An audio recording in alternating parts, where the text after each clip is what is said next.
All right, welcome to another deep dive.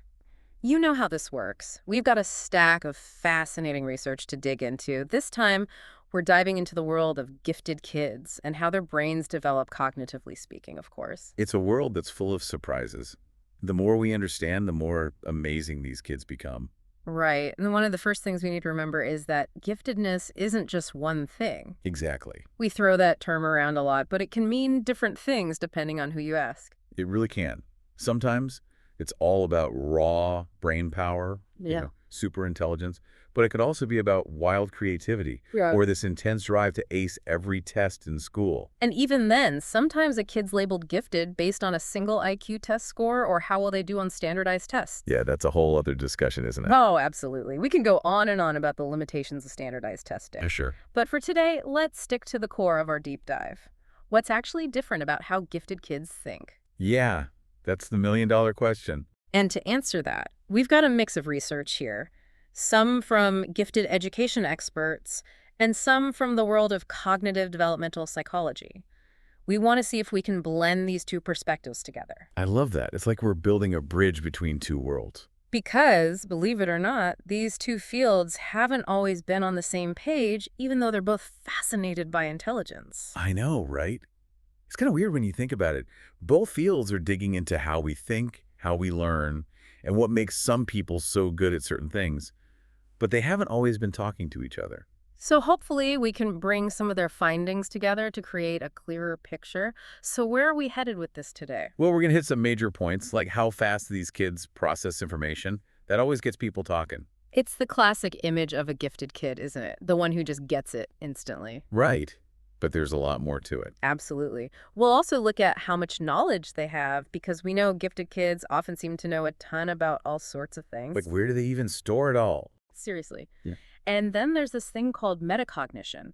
It's basically thinking about your own thinking, being aware of how your brain works. That's so meta. It really is. Gifted kids tend to be quite good at it.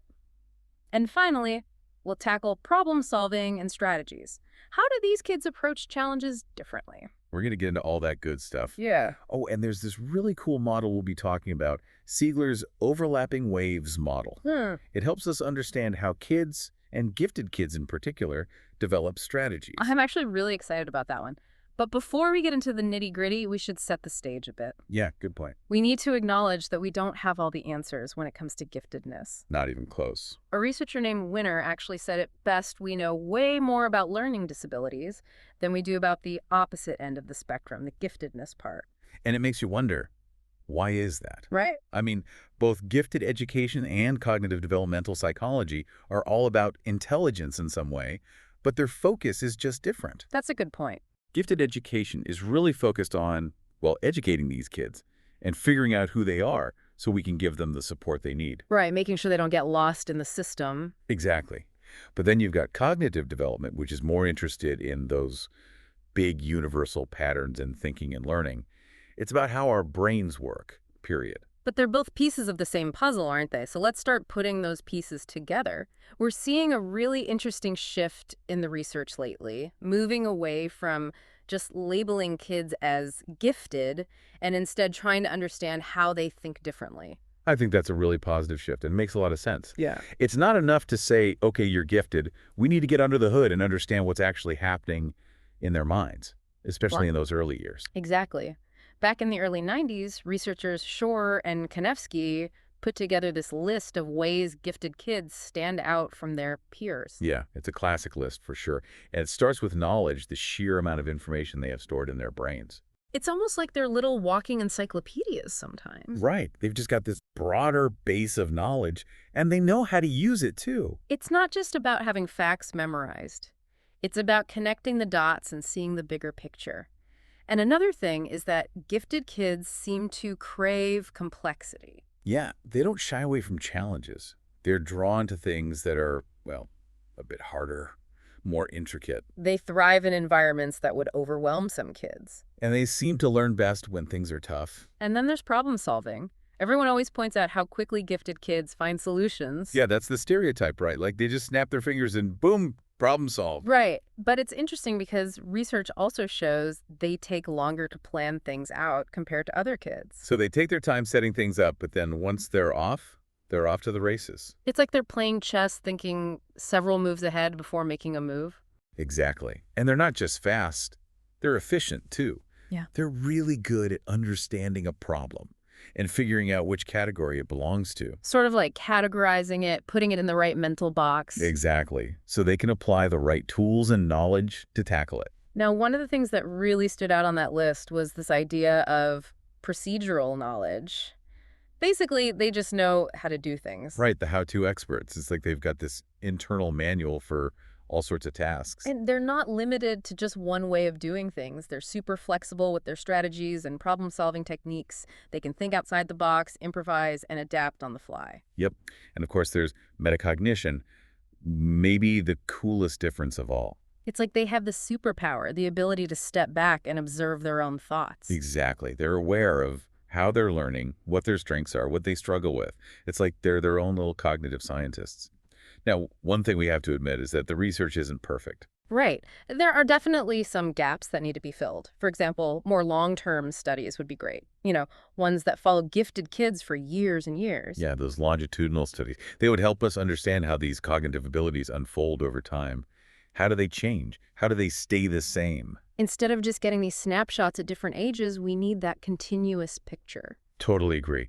And another issue is that we haven't done the best job of merging what we know from gifted education with what we know from general cognitive development research. That's what we're trying to do here. Absolutely. Both fields have so much to offer. By combining their insights, we could develop much more accurate models of how intelligence and specifically giftedness develops. Okay, so let's move on to something everyone always asks about, processing speed. It's almost like a defining feature of giftedness in the popular imagination. Right. We imagine these kids with lightning-fast brains absorbing information in a blink. And there's a really strong link between processing speed and intelligence. Tons of research backs that up.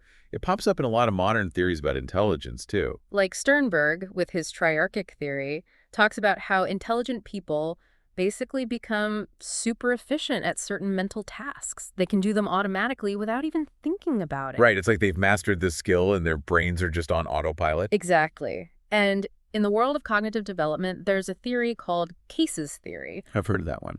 It suggests that when we process information efficiently, we free up mental space to handle tougher things. So it's not just about being fast. It's about having more brain power available for the hard stuff. Right, like those extra RAM on a computer. Yeah. But when you look at the actual research, the story about processing speed gets a little more, Complicated. complicated. Tons of price. So in the world of gifted education research, there's not a ton of direct research that shouts, hey, processing speed is definitely a defining characteristic. Okay, interesting. But wait, I thought you said there's a link. There is. But most of that research comes from the cognitive development side. The folks who are studying how all our brains work. They've done tons of work connecting processing speed to IQ scores. So why the difference? Why wouldn't gifted education researchers be looking at it as closely? That's a good question. It might be because they define giftedness differently or because they're using different types of tests and measures. Right, they're looking for different things, so they might be using different tools. Makes sense. Exactly. Now, cognitive development researchers have all these clever ways of measuring basic processing speed. Things like reaction time. How fast you react to something. Right, exactly. And also response time, decision time, and this cool one called inspection time. Okay, break that one down for me. Basically, it's how fast you can take in information visually. Like, how long does it take you to process what you're seeing? Right. A classic example is showing someone two lines, one slightly longer than the other, and seeing how fast they can pick the longer one. Oh, I've seen that before. Wonder if I'd be fast at that. Well, the faster and more accurate someone is at these types of tasks, the higher their IQ tends to be. Interesting. So speed matters, at least in that context. And what's really cool is that this link between simple speed and IQ often gets stronger when the tasks get more complex. When you have to keep several things in mind at once. So it's not just about raw speed. It's about how you use it when the pressure's on, when you need to juggle multiple pieces of information. Exactly. But, and this is where things get tricky, there was an older study that said the opposite. They found the connection between speed and IQ stayed the same no matter how complex the task was. So, conflicting evidence. Yeah. That's research for you, right? Yep. It's rarely a straight line to the answer, but it does suggest that while having a solid base level of processing speed might help with intelligence overall, it's probably not the only thing going on. There are probably other cognitive players on the field, so to speak. Okay, so now we're going to get even more interesting. There's this whole area of research that looks at what's called inferred processing speed, and they study this in babies. Babies. How do you measure speed in a baby? Well, they look at how fast babies get bored with seeing the same thing over and over. That's called habituation. Or they look at whether babies prefer new things over familiar ones. I guess that makes sense. Babies are fascinated by new things. Exactly. And the idea here is that these super early behaviors might give us clues about the very beginnings of intelligence. So it's like those early behaviors are hinting at the cognitive processes that we'll later measure with IQ tests when they're older. You got it. The logic is that babies who are quick processors will get bored faster and crave novelty more. Because their little brains are just hungry for new information. Right. And they've actually found some cool correlations. Some studies have shown that babies who looked away from a repeated image faster, meaning they habituated faster, tended to have higher IQs later in childhood. And the same thing goes for a preference for new things. Those babies often end up with higher intelligence scores later on. Wow, that's fascinating. So these early infant behaviors could actually be predicting intelligence years down the line. That's what some researchers think. And we were just talking about how gifted kids are often seen as being super fast. But some research from the gifted education field suggests something a bit different. Okay, I'm intrigued. Some studies show they actually spend more time on certain parts of cognitive tasks, like problem solving. Really? More time? Yeah. That goes against the whole speedy gifted kid stereotype. I know, right? It's like they're not just racing to the finish line, they're taking a more strategic approach. So speed isn't everything, even for gifted kids. Exactly. It seems like there are different types of speed at play here. There's the speed of basic processing, how fast you react, how quickly you absorb visual information. Right, that foundational speed. And then there's the time it takes to grapple with a complex problem, where planning and exploring different options might actually be beneficial. So it's more about using your speed wisely than just being fast for the sake of being fast. Exactly. For instance, there was this study on how adolescents recognize patterns. The gifted kids actually took less time overall, but they spend more time in the beginning exploring the pattern and planning how they would solve it. Like they were scoping out the terrain before making a move. Very strategic. Right. And in another study with word problems, the kind that require you to have a sudden aha moment, the gifted kids took longer for the tougher problems. Maybe because they were paying more attention to detail. So they're not just jumping to conclusions, even though they could probably get away with it sometime. Right, they're being thorough and careful, even when it takes more time. So, where do we land on processing speed? Well, it seems that processing basic information quickly probably does matter when it comes to individual differences in intelligence. Right, like how efficiently we can take in and use new information. And some researchers think that having faster, lower-level processing can actually snowball into higher overall cognitive abilities, especially for gifted individuals. Sort of like a chain reaction. hmm The faster the foundation, the higher you can build. Exactly. But as we've seen, it's not the be-all and end-all. It's not like having a faster brain automatically makes you a genius. There are other factors at play for sure. Definitely. Some researchers suggest that knowledge and strategy matter even more. And there's also this idea that processing speed might actually reflect something deeper, like our overall processing capacity. Right, how much information we can handle at once. Okay, so let's move on to another big player in giftedness. Knowledge. Yeah, knowledge is power. Or at least that's what they say. And it's definitely a hallmark of giftedness. Oh yeah, for sure. Parents and teachers will often tell you one of the first things they notice is just how much these kids know about all sorts of things. It's like they have this internal Google search engine, constantly pulling up facts and figures. Right. And it's not just the quantity of information, it's also the depth, how deeply they understand those things. Exactly. And, it's interesting. A lot of the research on how knowledge impacts our thinking has actually been done with people who aren't necessarily considered gifted, like comparing good readers to poor readers. Or looking at people with and without learning disabilities. Right. But even though we don't have as much research specifically on gifted kids and knowledge, we do know that the amount and organization of what we know plays a huge role in how we think and learn, period. Yeah, it's a foundational piece. It affects our memory, how we solve problems, even how well we read. That's pretty huge. It really is. And it seems like speed and knowledge actually work together. Okay, tell me more about that. So Björklund, a cognitive development researcher, found that older kids, because they just have more detailed knowledge about things, need less mental effort to remember and use that information. It's like they've already built those pathways in their brains, so the information flows more easily. Right, exactly. And that leads us to think maybe the same thing is happening with gifted kids. Makes sense to me. If they're thinking more like older kids, cognitively speaking, their bigger knowledge base might free up space for even more complex thinking. So their existing knowledge is actually boosting their processing power. Exactly. And there's a study that kind of supports this. Researchers looked at soccer experts versus novices, and they also looked at high achievers in school versus low achievers.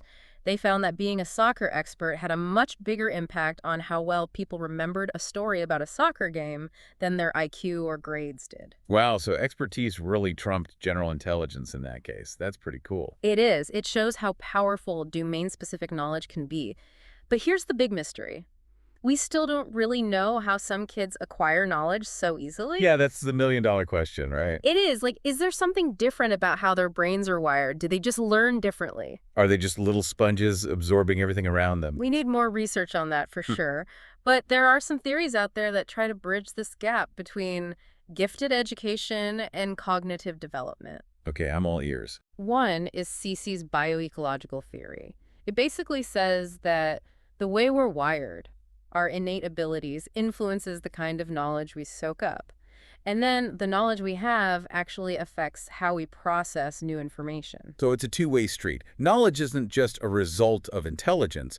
It can actually shape intelligence. Exactly. It's not just a one-way street, it's a feedback loop. That makes a lot of sense. And then we have these things called expertise models of intelligence. They basically say that giftedness isn't something you're born with, but something you develop over time. It's about becoming an expert in a specific area through practice and knowledge. So giftedness isn't just about your potential. It's about what you do with it, how you hone your skills. Exactly. It's like becoming a master craftsman. I like that analogy. So while it's clear that gifted kids have a lot of knowledge, we need more research to understand how they use it, how it helps them solve problems, and how it turns them into experts. Yeah. Knowledge is one piece of the puzzle, but there are others, like metacognition, which we mentioned before. Metacognition, the thinking about thinking. Right.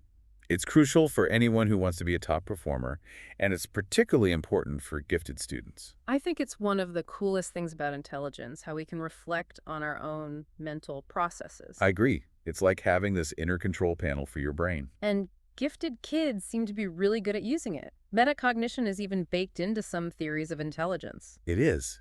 Sternberg, in his theory, calls metacognitive skills metacomponents, basically the building blocks of how we manage our thinking. So metacognition isn't just about knowing what you know.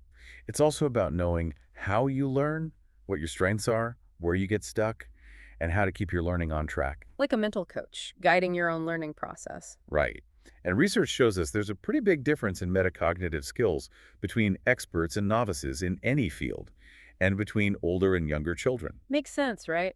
The more experienced you are, the better you get at managing your thinking. Exactly. But when we look at research directly comparing gifted kids to their non-gifted peers, the findings are a bit, well, they're kind of all over the place. So mixed results, that's not uncommon in research, is it? Nope. And it makes things harder to interpret. But there are some trends. Some studies, from preschool all the way up to high school, suggest that gifted kids often use strategies that are similar to those used by experts. So they're approaching problems in a more sophisticated, more efficient way. Right. Like they've already figured out some of the tricks of the trade, but then you've got studies that throw a wrench in the works. Oh no, like what? Well, there's this one study, actually, it was a reanalysis of a classic study involving water jar problems that showed gifted kids actually made more errors on some of those problems. Really? More errors? That's surprising. Right. And then there's this other study that looked at ninth graders. They found very little connection between the kids' IQ scores and their metacognitive abilities when doing tasks involving working memory. So does that mean high IQ doesn't always mean great metacognition? That's what those findings seem to suggest, at least in that specific context. But we have to be careful about drawing sweeping conclusions. Right, because different studies might be looking at slightly different aspects of metacognition. Exactly. And it's also worth noting that some studies involve smaller groups of kids or very specific groups, so we can't always generalize those results to every gifted kid out there. Good point. Context always matters in research. And here's another interesting finding. There was a study by Swanson who also used those tricky water jar problems. Oh, those water jars again? Yeah, they're classic for a reason. So anyway, he found that the kids with higher IQs did better at both solving the problems and answering questions about their own thinking, so they had better metacognition, according to the questionnaires. So, high IQ, good problem solving, good metacognition all seems pretty straightforward. Right, you'd think so. But here's the twist. Within that group of high IQ kids, there wasn't a strong connection between how well they solved the problems, how good their metacognition supposedly was, how creative they were, and their actual intelligence scores. So, it's like those abilities aren't always as tightly linked as we might assume. Right. It might mean that while a certain level of intelligence helps, excelling in problem solving, metacognition, and creativity requires something else, something unique to each of those skills. That's a really interesting way to think about it. Now, there was this big review of all the cognitive development research on this topic, and the conclusion was that gifted kids might be better at some aspects of metacognition, like knowing how things outside of themselves can affect their thinking. Okay, like understanding how their environment impacts their learning. Exactly. Yeah. But they're only slightly better at other aspects, like actively monitoring their own thinking while working on a problem. So it's like some parts of metacognition might be easier to pick up, even with average intelligence. That's what the research seems to suggest. Fascinating. And there's another interesting finding from research on gifted kids who also have learning disabilities. Oh, wow. So metacognitive problems can definitely make learning harder for them, which makes sense. Right. If you're struggling to understand how you learn best, it's going to be tough going. Exactly. But the cool thing is that even when these kids have learning disabilities, if they're also gifted, their metacognition in other areas is often pretty normal. Wow. So it's like their giftedness is somehow buffering them, helping them compensate? Right. It could be that their strengths in other areas are allowing them to overcome some of those metacognitive challenges. So to sum up the metacognition situation, it's still a bit of a mystery. Definitely. The results are mixed, and we need more research to understand the nuances. One thing that might be skewing things is that a lot of the research has focused on older kids and tasks where they already have some solid strategies. That makes sense. If they've already figured some things out, it might be harder to see how metacognition is developing in real time. Right. It would be super helpful to see how younger gifted kids develop metacognitive skills when they're faced with something totally new. Totally. Like, Mm. how do they approach a problem they've never seen before? How do they figure out how to think about it? That would be so revealing. Exactly. And remember, we've been talking about intelligence, IQ, all that, but metacognition can also be influenced by other things, like the school environment. Oh, yeah, for sure. A supportive and stimulating environment can make a big difference. And also the kind of support kids get from their parents. And let's not forget about motivation. You can have all the cognitive skills in the world, but if you're not motivated to use them, It's not going to amount to much, right? right. So future research really needs to take all of these factors into account. It's not just about what's going on inside the kid's head. It's about the whole system around them. And, another problem is that a lot of studies still use those simple definitions of giftedness, like just relying on IQ scores. Yeah, it's like they're using a black and white photo to represent a full color world. That's a great analogy. So it's hard to know if the metacognitive abilities they're seeing are really about intelligence or just about doing well on those specific tests. Right. We need research that looks at intelligence in all its complexity, not just one narrow slice of it. And it would be amazing if we could develop new models that really capture how metacognition develops alongside expertise in different areas. Yeah, like how do those two things feed off of each other? How does being good at something make you better at thinking about your thinking? And another cool idea is exploring this thing called implicit metacognition. It's basically the idea that our strategies can change without us even realizing it. So it's like our brains are learning behind the scenes, making adjustments to how we approach things. Exactly. And studying that in gifted kids could be really revealing. All right, let's switch gears and tackle problem solving and strategies. Let's do it. This is another area where gifted kids seem to excel. They're often better at choosing and using strategies, especially when it comes to new problems. Yeah, they seem to have this knack for figuring out the best way to approach a challenge, even if they've never seen anything like it before. And that's really at the heart of what we consider intelligent behavior, isn't it? It's not just about having knowledge or processing information quickly, but knowing how to use those things effectively to achieve a goal. It's about being resourceful and adaptable. And research consistently shows that gifted kids are better at learning new strategies, coming up with their own, and putting them to use. Right. And it's not just about the quantity of strategies either.